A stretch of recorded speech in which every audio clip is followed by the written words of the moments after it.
Coffee สนามบินวัดไต่เปิดให้บริการแล้วเด้อสถานที่ซอกบ่ยากร้านเฮาตั้งอยู่ศูนย์ฝึกการบินสนามบินสากลวัดไต่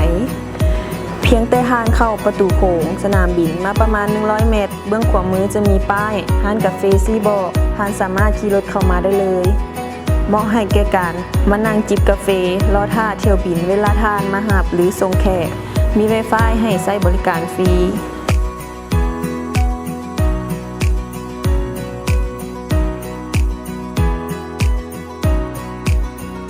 ทางร้านเฮานอกจากมีเมนูกาแฟแล้วยังมีเมนูเครื่องดื่มอีกหลากหลายมีขนมเค้กไว้ให้คอยบริการ